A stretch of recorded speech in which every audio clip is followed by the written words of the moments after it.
Oi, gente, tudo bem? Então, vou fazer aqui uma rápida revisão da cinemática e da dinâmica da rotação, pelo menos algumas informações essenciais, certo? Alguns desses conceitos aqui eu já apresentei em outros vídeos, mas eu vou dar uma revisitada aqui só para a gente esclarecer alguns pontos, tá? E também reforçar alguns pontos que não ficaram muito claros nos outros vídeos, né? Então vamos lá. Então, só lembrando, né? Então, agora a gente vai incorporar a fenomenologia da rotação. Então, o que é que a gente vai entender por rotação? Vamos dar um exemplo aqui nesse desenhozinho aqui, né? Você tem um dado corpo aqui, ó, que está sendo mantido fixo a uma distância r de um dado eixo de rotação. Ó. Esse aqui é o eixo de rotação, né? Isso aqui, gente, não sei se você já sabe, isso aqui sinaliza um eixo, né, saindo do plano da tela do computador, ou do laptop, ou do tablet ou do smartphone que você estiver assistindo, estiver usando no momento que for assistir, né? Então aqui saindo da tela tem um eixo de rotação.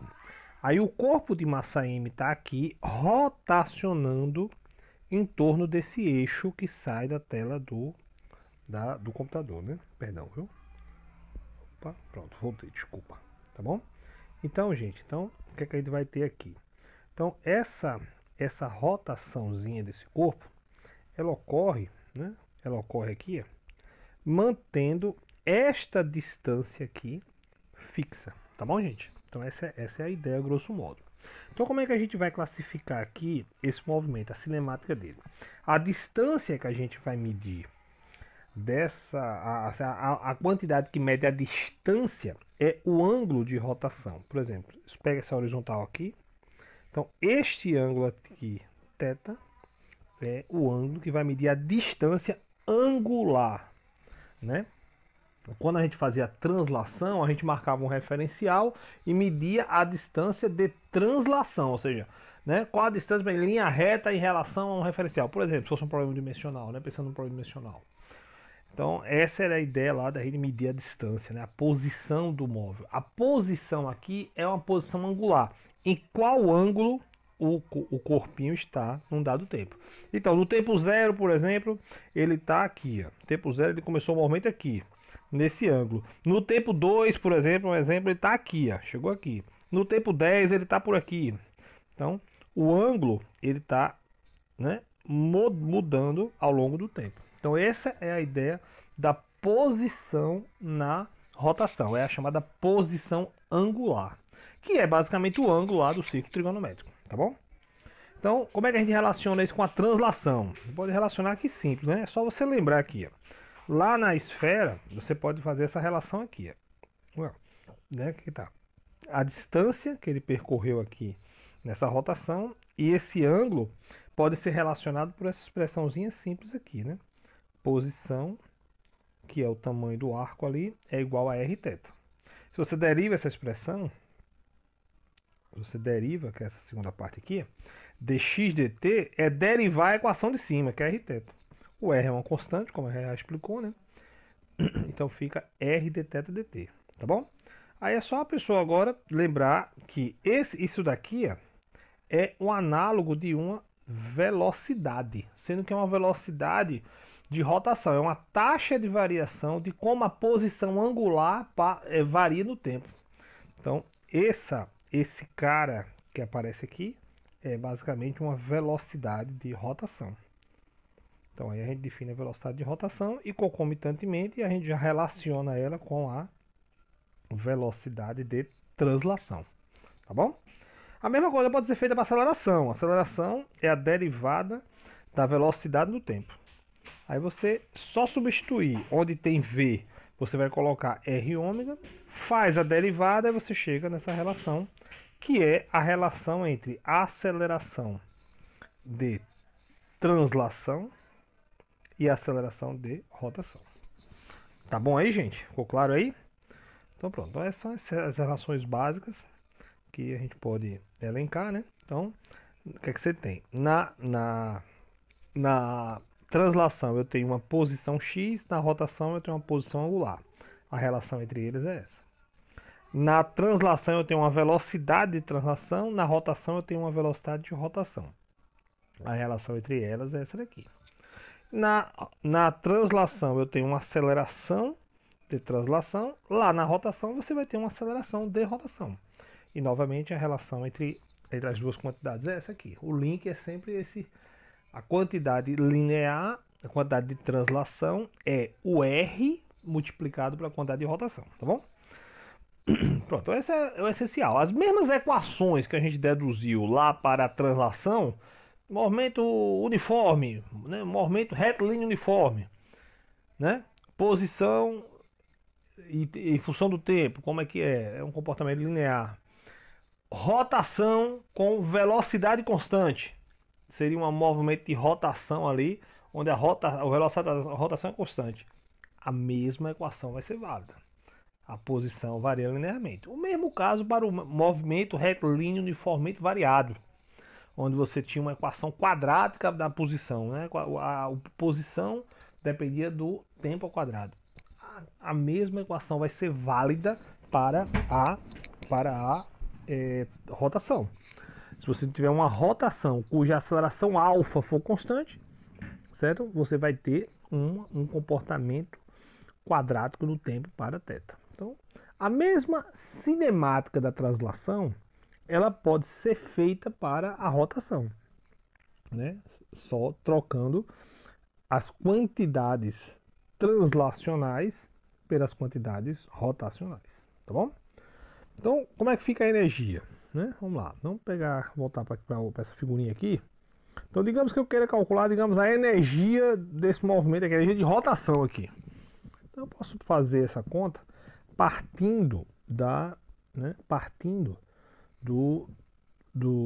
descrição da energia cinética que a gente estudou lá na translação, né? Que seria basicamente essa relação aqui. Aí agora eu vou incorporar aqui, no lugar de V, eu vou colocar a relação entre V e ômega, que é isso aqui. Eleva ao quadrado, chego nessa expressão aqui. O que é essa expressão?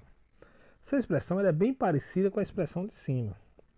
Você der uma olhadinha aqui com cuidado, você vai ver o seguinte. A energia cinética, como a gente está acostumado, ela é o quê? Ela é uma massa multiplicado por uma velocidade ao quadrado, dividido por 2. Se você olhar a relação que a gente obteve aqui, ela tem uma coisa aqui meio que depende da massa e tem uma coisa aqui que depende da velocidade ao quadrado. Não é verdade? Então, é só você associar esse primeiro cara aqui, ele seria o análogo desse cara aqui. E esse segundo cara aqui, o análogo desse cara aqui. Então, a energia cinética escrita aí, né, na rotação, ela vai ser uma quantidade que seria o análogo da massa e outra quantidade que a gente já sabe que é o análogo lá da velocidade, tá bom? Então, no final das contas, a energia cinética de rotação, ela é uma medida inercial, vezes a velocidade ao quadrado sobre 2. Ou seja, entre aspas, formalmente a mesma expressão. Uma medida inercial vezes a velocidade ao quadrado sobre 2. Entendeu? Então, a energia cinética de translação e de rotação, elas são, entre aspas, idênticas. A diferença é que você tem que trocar as quantidades por os seus análogos rotacionais. A medida inercial é trocada por essa quantidade aqui que eu chamei de I. A velocidade é trocada pela velocidade de rotação. E o que é essa medida inercial? Pelo que a gente está vendo aqui, ela é uma coisa que depende da massa e depende da distância que a massa está ao eixo de rotação. Essa quantidade, esse I, né, que a gente definiu aí, é chamado momento de inércia. E ele é uma medida dessa inércia de rotação. Ela tem o status da massa, sendo que para a rotação, tá bom? Muitas vezes a gente acaba meio que só para lembrar o estudante, a gente acaba chamando de meio de massa de rotação, apesar que isso está formalmente errado, não é uma massa, tá? Então só recapitulando, né? A gente aprendeu aí. A energia cinética, que na translação é definida dessa forma, na rotação vai ser definida de uma maneira muito parecida. Uma medida da inércia de rotação vezes a velocidade de rotação ao quadrado. E quem é essa medida da inércia de rotação? É o análogo da massa. né? Na massa, quem faz essa medida da inércia, na translação, quem faz a medida da inércia é a massa. Na rotação, quem tem essa medida de inércia é essa quantidade I, que é chamado de momento de inércia, que ele depende da massa e depende da distância que a massa está até o eixo de rotação. Tá bom? Então é isso. Então a última quantidade, dentro aí já entrando na dinâmica da rotação, né, assim como a energia também já está dentro da dinâmica, é a ideia de você estudar força na rotação. Tá? Então, o que é a força, né? Força na rotação. Então, observe que eu botei a palavra força aqui entre aspas, né? Porque na verdade não é uma força, certo, gente? É só uma maneira, como novamente eu disse, uma maneira mais pedagógica para o cara lembrar que é o análogo da força na translação. Mas na verdade, a quantidade que seria o análogo à força, sendo que na rotação ela é chamada torque e ela não é uma força, tá bom? Então vamos dar uma olhadinha dela. Vamos usar a mesma ideia dos análogos. Então, quem é a força lá na translação? Segundo a lei de Newton, né? MA. Vamos fazer agora o análogo disso. Quem é M? M é I. Quem é A? A é alfa. Então, entre aspas, força na rotação, chamado de torque, é a massa na rotação vezes a aceleração na rotação. Podemos fazer uma análise dimensional nisso para a gente ter uma noção do que a gente está falando. Então, quem é a dimensão de momento de inércia? A dimensão é mr ao quadrado. Qual é a dimensão de alfa? A dimensão é a aceleração de translação dividido por r. Então, fazendo aí a análise dimensional, a gente vai ver que o torque ele tem dimensão de força vezes distância, que é a definição formal do torque. R vetor F. Tá bom? Então, o análogo à força que produz a translação lá na segunda lei de Newton é o torque, R vetor F, tá bom? Então vamos aqui para mais uma transparênciazinha aqui, que a gente vai estudar alguns outros análogos aí que a gente vai ter. Por exemplo, a gente tem lá na teoria, né, que a gente viu agora há pouco no sistema de partículas, a gente viu o conceito de momento, né, quantidade de movimento ou momento linear. Então a força ela é a derivada temporal do momento linear, né? Então o momento linear ele é a massa vezes velocidade. Então vamos construir uma quantidade análoga ao momento, que seria um momento dentro da rotação, que é esse L aqui, que é a massa, no caso aqui I, vezes a velocidade, que no caso aqui ômega. Então, essa quantidade, ela tem o status de momento, sendo que para a rotação. Então, vamos brincar um pouquinho com esse momento aí, para a gente poder ver. Então, vamos lá, vamos derivar o bicho no tempo. Então, vamos derivar ele no tempo. Derivando ele no tempo, isso vai dar ddt de I ômega. Tá bom, gente? Aí vamos derivar. O I é uma constante, né? É uma medida inercial, ela é uma constante, não varia no tempo. E aí, tira da derivada, fica isso aqui. Quem é esse caboclo aqui? Epa, fiz bobagem. Peraí, vamos. Oh, meu Deus. Apertei no botão errado. Desculpa, gente. Pronto, voltamos, viu? Desculpa, viu? Então vamos lá. Então estávamos aqui, né? Calculamos o dLdt, não foi isso? Aí agora dLdt é, né? O I sai da derivada, fica basicamente I vezes d ômega dt. Quem é d ômega dt é alfa. Então, a gente está vendo que o dLdt, ou seja, a derivada do momento angular, é a massa vezes a aceleração na rotação. O que é isso, gente? É basicamente torque. Então, o torque está relacionado com o momento angular de uma maneira semelhante que a gente relacionou a força com o momento linear. Tá bom? Então, isso é uma coisa bem clara, né? Então, a mesma relação F igual a dp dt que a gente construiu lá no sistema de partícula, a gente pode construir aqui também para o momento angular. dl dt é igual a torque. Tá bom? Beleza? Então, aí o que a gente sabe agora? Suponha que você, né, queira aí fazer mais ou menos o mesmo tipo de estudo aí, né, de análise dimensional, coisa. O que é que você vai ter aqui, né? Você vai poder reescrever aqui, ó, só recapitulando, né? Vamos lá. Então, o torque dl dt a gente já viu. E aí a gente pode né, pegar essa quantidade aqui, ó, L igual a I ômega, e reescrever ele facilmente dessa maneira aqui, ó, R vetor P, né? É fácil de fazer, é só você fazer a mesma brincadeira que a gente fez, escrever aqui o I, fazer a análise dimensional do I, fazer a análise dimensional do ômega, você chega nesse entendimento que essa expressão aqui é válida, tá? Obviamente a dedução dessa expressão é um pouquinho mais sofisticada, mas pelo menos pela análise dimensional você constrói mais ou menos essa ideia dessa equação, pelo menos a ideia dimensional dela, né? Tá bom? Beleza, vamos fazer aqui agora né, a parte final dessa coisa de relacionar lá o torque com o momento angular, que é você estudar o caso sem torque. Então vamos lá estudar o caso sem torque. Aí a gente vai chegar em algo também bem parecido com o que a gente viu lá em partícula. O caso sem torque quer dizer o quê? Se você está num sistema que não tem nenhum torque, quer dizer que a derivada temporal de L dá quanto? Zero. O que acontece com uma função cuja derivada no tempo dela é zero? Essa função ela é uma constante. Se você lembrar lá do sistema de partícula, que é essa partezinha aqui, a gente fez mais ou menos isso. Depois que a gente deduziu isso aqui lá, a gente fez f igual a zero. Se você faz f igual a zero, a derivada temporal disso aqui é zero. Ou seja, essa função p é uma constante.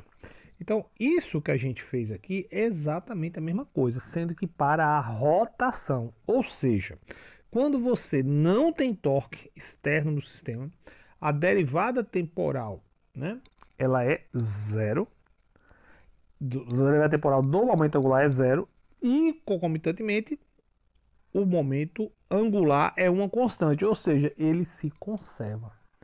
Então, a gente chega numa outra lei de conservação aí, né? A gente já tem três, né? Conservação da energia, a conservação do momento linear, que é quando você tem força externa igual a zero, e agora a conservação do momento angular, que é quando você tem torque igual a zero, tá bom? Então, são três leis de conservação aí que a gente aprende, né?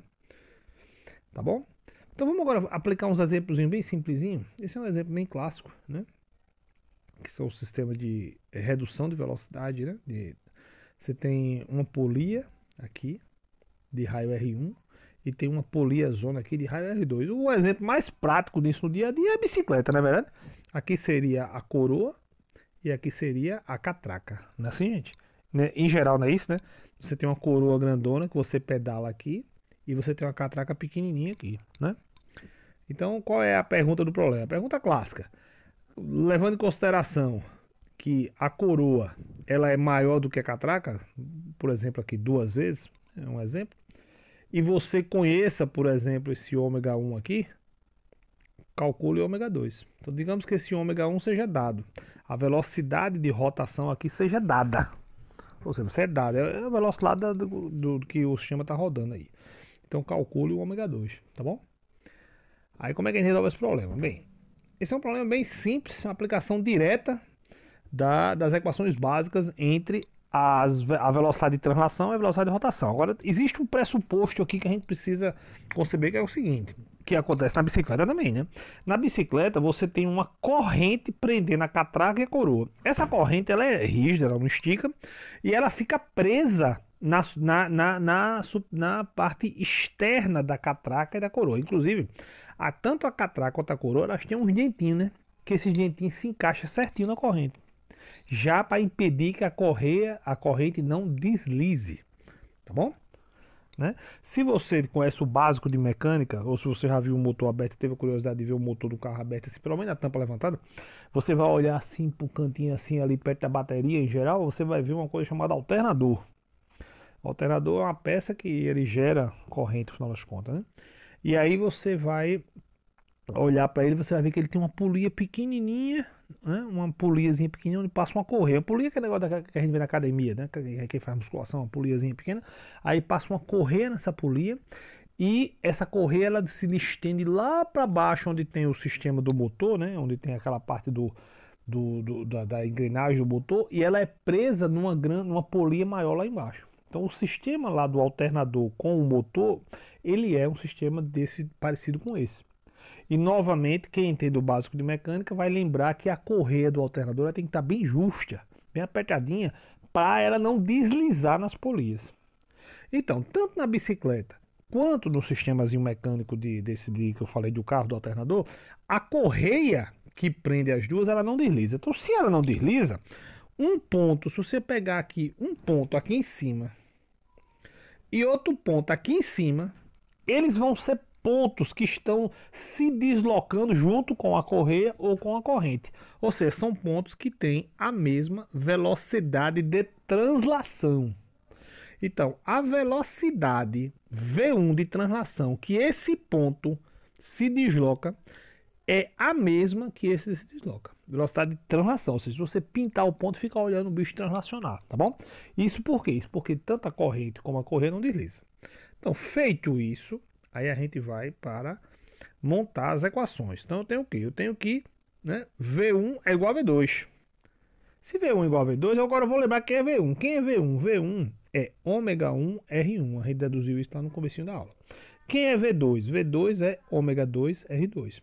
Cada velocidade translacional está agora relacionada com a sua quantidade rotacional. Agora é só substituir aqui, velho. Né? V1 igual a V2. Aí aqui tu bota as quantidades aqui relacionadas com V1 e aqui relacionadas com V2. Aí é só tu resolver. Eu quero encontrar o ômega 2, né? Aí passa tudo que não tem ômega 2 para um lado. E chega nessa expressãozinha aqui. E aí quem é R2? R2 é 2 vezes R1. E aí, botando o bicho aqui, dá isso aqui. Então, né? A velocidade de rotação lá da coroa, que é ômega 2, ela é menor do que a da catraquinha, né? Entendeu? E como deve ser, né? Porque você tem que. A sua velocidade de pedalar não é tão grande. Você não tem uma capacidade monstra de pedalar muito rápido. Aí o que você faz? Você pedala numa velocidadezinha baixa.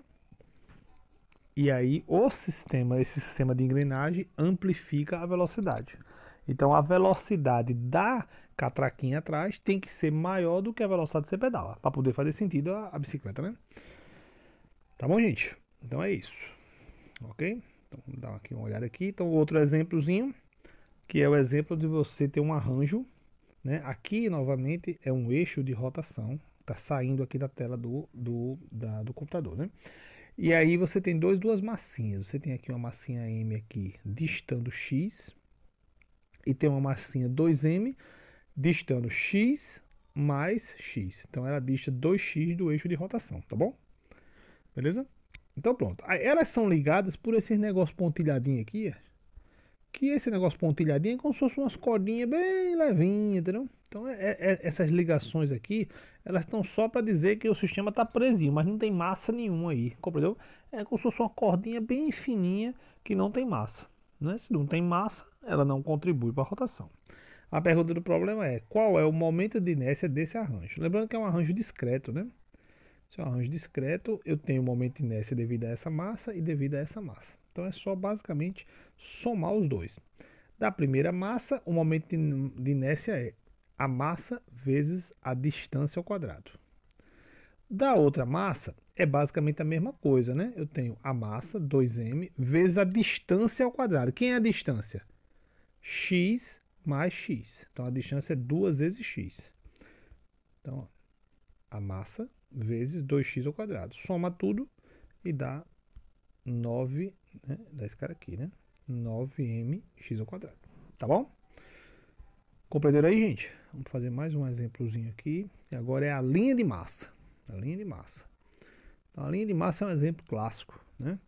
Desses problemas de física 1. Uma linha de massa, pensa um bastão. Um bastãozinho, um cabo de vassoura. Que ele é bem compridão, ele tem o que? 1,5 m, 1,30 m, e ele é bem fininho, 1 centímetro, 2 ou 3 centímetros. Então essa estrutura, como se fosse um cilindro fininho, ele tem, entre aspas, um status aí num sistema unidimensional. Claro que ele não é formalmente unidimensional. Então formalmente a linha nem vai existir, mas é um limite onde você tenha um negócio muito comprido em comparação com o diâmetro, você pode, entre aspas, considerar mais ou menos aí uma linha de massa, tá bom? Então essa seria mais ou menos a ideia utópica aí da linha de massa, né? Então pronto, então qual é a ideia? Você vai passar um eixo de rotação aqui, ó. Então você vai rodar a linha de massa em torno desse eixo aí. Então Qual é a ideia? Você tem que dividir essa linha de massa em pedacinhos assim, ó. Pedacinhos pequenininhos de tamanho dx e concomitantemente massa dm. Então você vai pegar esse pedacinho dx aqui que tem massa dm, que dista x do eixo de rotação e calcular o momento de inércia dele. Quanto é o momento de inércia dele? Massa vezes distância ao quadrado. O que é que eu faço agora? Somo sobre todos os pedacinhos. Essa soma é, na verdade, uma integral. Uma integral que vai desde o ponto esquerdo, que é menos L sobre 2, até o ponto direito, que é L sobre 2. Uma vez que eu estou considerando que o centro é zero e a haste tem tamanho L. Tá bom?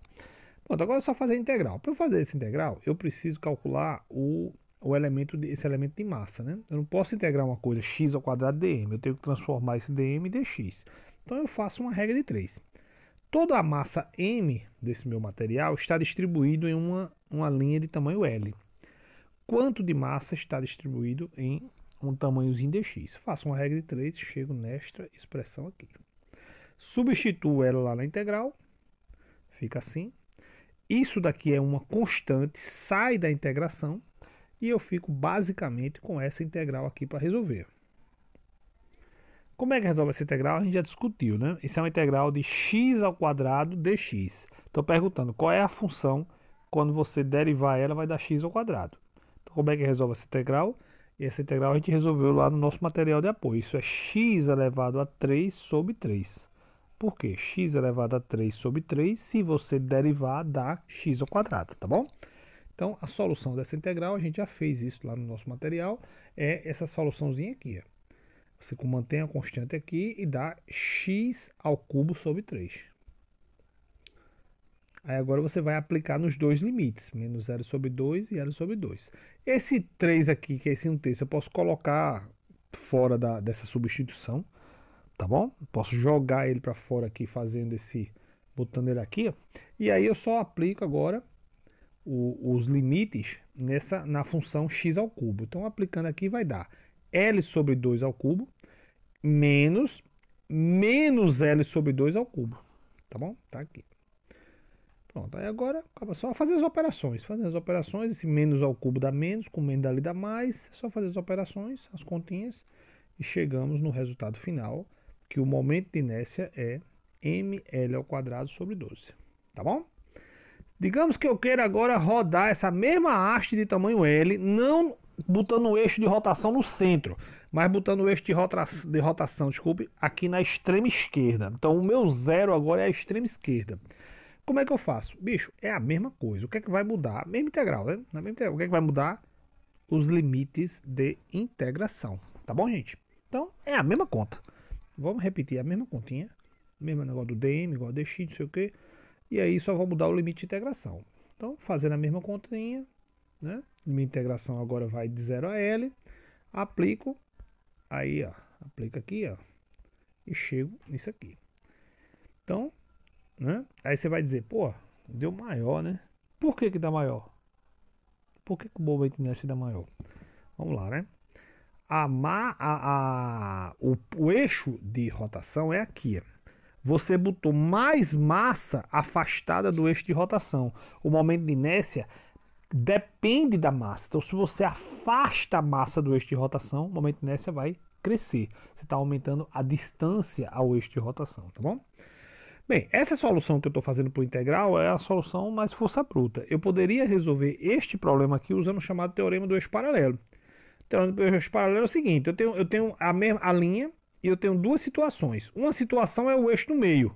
O que é o meio de uma linha? O meio, se eu tenho uma linha de tamanho L, o centro dela é o centro de massa. Então, esse primeiro eixo que eu coloquei aqui, ele basicamente é o eixo que passa pelo centro de massa. Depois eu peguei esse eixo daqui, desloquei o bicho para cá, mas eles são paralelos. Então, é um problema bem típico de usar teorema do eixo paralelo. Então, qual é a ideia do teorema do eixo paralelo? É isso aqui, você pegar o I do centro de massa e somar com m vezes a distância entre os dois eixos ao quadrado. Então, quem é essa distância? Vamos lá. Aqui está um eixo, aqui está outro. Quanto é a distância? L sobre 2, tá bom? Quem é o I do centro de massa? O I do centro de massa é o primeiro I que você calculou, pô. É o I considerando o eixo no meio. Você calculou, ele deu quanto? ml ao quadrado sobre 12. Somando com isso aqui, dá o mesmo ml ao quadrado sobre 3. O mesmo resultado que você obteve aqui por integração. Tá bom, gente? Pronto. Então, assim, isso foi uma revisão, né, geral aí desses tópicos, né? Só para clarear algumas coisas, tá bom? Qualquer dúvida pode me procurar, tá legal, gente? Obrigado aí pela atenção. Um abraço aí para vocês. Tudo de bom.